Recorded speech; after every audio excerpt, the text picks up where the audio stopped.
मैं सिर्फ ये बताना चाहती हूँ कि हल्का NA 166 से मैंने इलेक्शन लड़ा और जितना फस्तायत भरा इलेक्शन था और जिस तरह इलेक्शन कमीशन सहूलतकारी कर रहा था, इस तशद्दुद की, इस वायलेंस की, और हमसे एक फ्री एंड फेयर इलेक्शन को छीना जा रहा था, उसकी कोई मिसाल नहीं मिलती। हमने एप्लीकेशंस जमा कराई, हमने हाई कोर्ट में रिट पिटिशनें डाली, हाई कोर्ट ने हमारे लिए स्टैंड लिया, हमारे पेपर्स एक्सेप्ट किए, वरना इलेक्शन कमीशन के जो लगाए हुए आरओज़ थे, और वो इस अदालत से ही अप्रूव हुए हुए आरओज़ थे, उन्होंने कोई कसर नहीं छोड़ी इस इलेक्शन को बर्बाद करने में।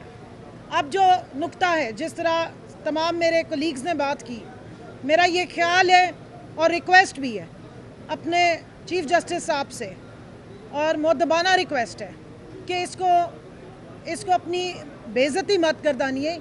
ये आपसे सिर्फ एक साइल की या एक पटिशनर का ये जो राइट है, उसके तौर पे ये बात की गई थी जो हमारे नियाज़ुल्लाह नियाज़ी साहब ने की थी कि बराए मेहरबानी ऐसे तमाम जो बेंचेस हैं या ऐसे तमाम केसेस हैं जहाँ पर चीफ जस्टिस साहब मौजूद होते हैं, उससे माजरत कर लें और दूसरे जजेस को दें, ताकि एक फ्री एंड फेयर तरीके से तमाम कार्रवाई आगे चले।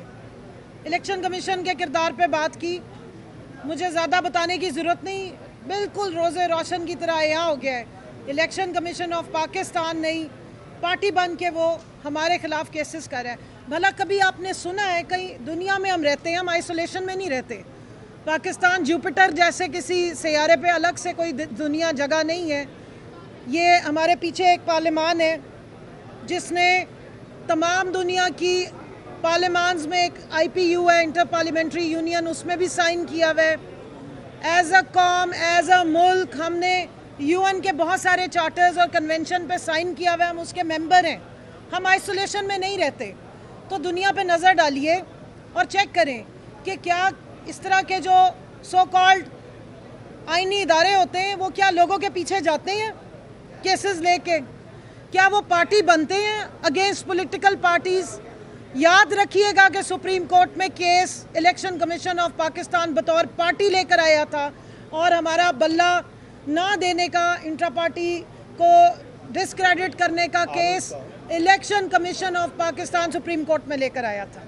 ये रिवायत भी पाकिस्तान में ही डली है कि कोई इदारे जो हैं वो पॉलिटिकल पार्टीज़ के अगेंस्ट, लोगों के अगेंस्ट, पॉलिटिकल जो पार्टिसिपेंट्स या कैंडिडेट्स हैं उनके अगेंस्ट जाके अदालतों में पार्टी बन जाए, जबकि आइन के मुताबिक इदारे पार्टी नहीं बन सकते।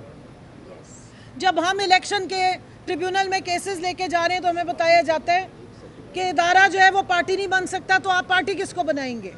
लेकिन हमारे पास यह रिवायत मौजूद है कि सुप्रीम कोर्ट में इलेक्शन कमीशन ऑफ पाकिस्तान बतौर पार्टी आया अगेंस्ट पाकिस्तान तहरीक इंसाफ का बल्ला लेने और इंट्रा पार्टी की जो हमारी इंट्रा पार्टी जो हम 3 दफ़ा करा चुके हैं उसको ख़राब करने के लिए। और ऐन उस टाइम पे आया जब इलेक्शन सर पे था। और उसके बाद ये भी याद रखिए कि 13 जनवरी का रात को जब फैसला आता है तो बैलेट पेपर्स पे से पहले ही बल्ला गायब कर दिया जाता है।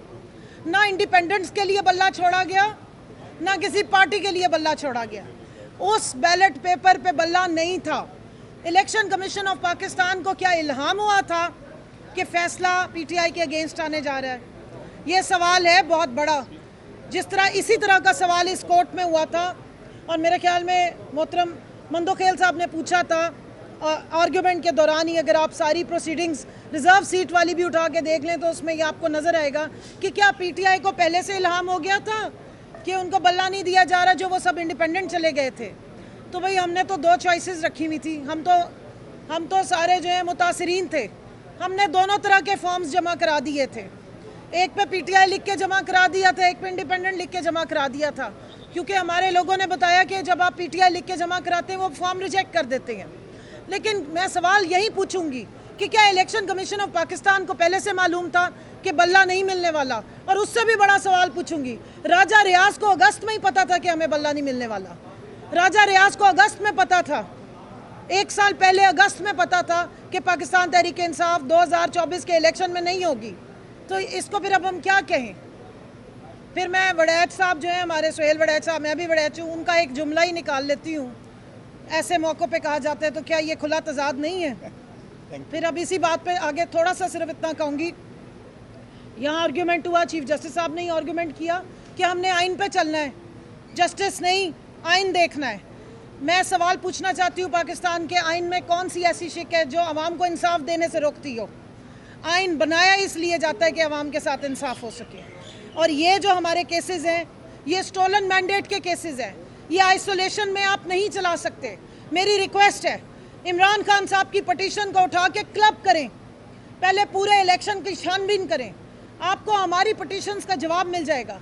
आपको स्टोलन मैंडेट फॉर्म 45 का भी जवाब मिल जाएगा, आपको रिजर्व सीट्स का जवाब भी मिल जाएगा। वापस जाएं 13 जनवरी और उससे भी पीछे जाएं, जब हमने फॉर्म जमा कराए थे उधर से आप इन्वेस्टिगेशन शुरू करें, देखें कि क्या हुआ पाकिस्तान में। आइन के मुताबिक इंसाफ दें, हम इंसाफ लेने आए हैं। हमें आइन की शिकें याद हैं ज़ुबानी, हम मेंबर आने पार्लियामेंट रहे हैं, हमें आइन याद है अच्छी तरह। लेकिन हम जब आइन बनाते हैं तो इसलिए बनाते हैं कि आवाम को इंसाफ मिले। सो लिहाजा मैं सिर्फ इतना कहना चाहती हूँ, it is about justice, but it is not about only chief justice. Thank you.